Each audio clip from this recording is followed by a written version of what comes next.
I teach chemistry. All right. So more than just explosions, chemistry is everywhere.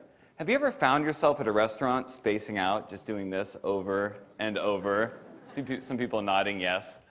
Recently, I showed this to my students, and I just asked them to try and explain why it happened. The questions and conversations that followed were fascinating. Check out this video that Maddie from my Period 3 class sent me that evening. You ready? Mm-hmm.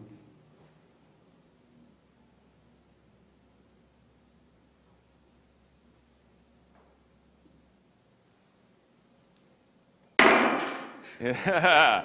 Now, obviously, as Maddie's chemistry teacher, I loved that she went home and continued to geek out about this kind of ridiculous demonstration that we did in class.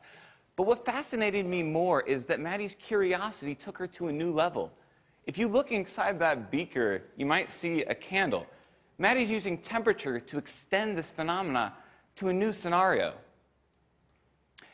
Questions and curiosity like Maddie's are magnets that draw us towards our teachers, and they transcend all technology or buzzwords in education.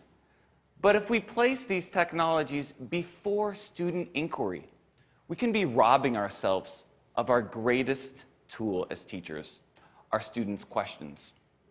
For example, flipping a boring lecture from the classroom to the screen of a mobile device might save instructional time, but if it is the focus of our students' experience, it's the same dehumanizing chatter just wrapped up in fancy clothing. But if instead we have the guts to confuse our students, perplex them, and evoke real questions, through those questions, we as teachers have information that we can use to tailor robust and informed methods of blended instruction. So, 21st century lingo, jargon, mumbo-jumbo aside, the truth is, I've been teaching for 13 years now, and it took a life-threatening situation to snap me out of 10 years of pseudo-teaching and help me realize that student questions are the seeds of real learning, not some scripted curriculum that gave them tidbits of random information.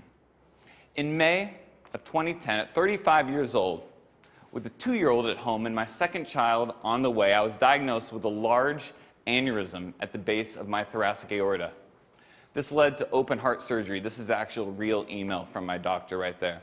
Now, when I got this, I was, press caps lock, absolutely freaked out, okay? But I found surprising moments of comfort in the confidence that my surgeon embodied. Where did this guy get this confidence, the audacity of it? Right? So when I asked him, he told me 3 things. He said, first, his curiosity drove him to ask hard questions about the procedure, about what worked and what didn't work.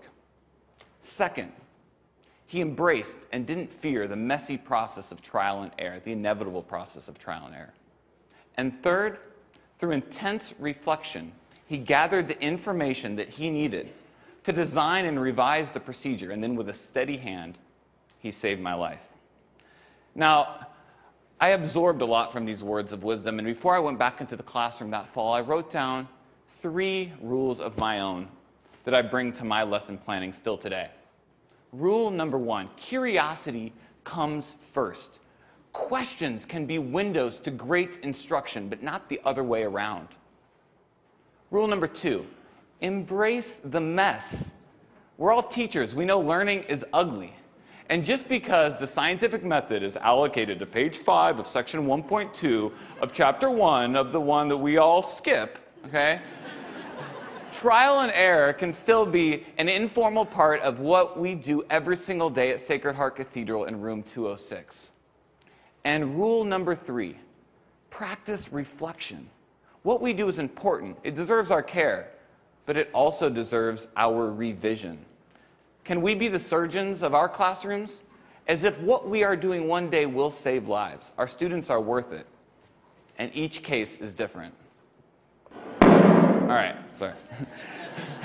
Chemistry teacher and me just needed to get that out of my system before we move on.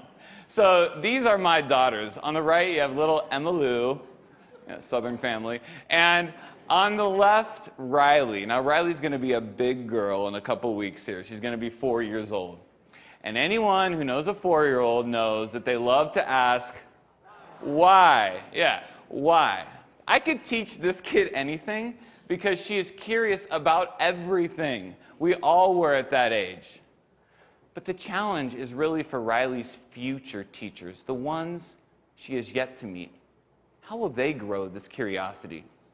You see, I would argue that Riley is a metaphor for all kids. And I think dropping out of school comes in many different forms. To the senior who's checked out before the year's even begun, or that empty desk in the back of an urban middle school's classroom. But if we as educators leave behind this simple role as disseminators of content and embrace a new paradigm as cultivators of curiosity and inquiry, we just might bring a little bit more meaning to their school day and spark their imagination. Thank you very much.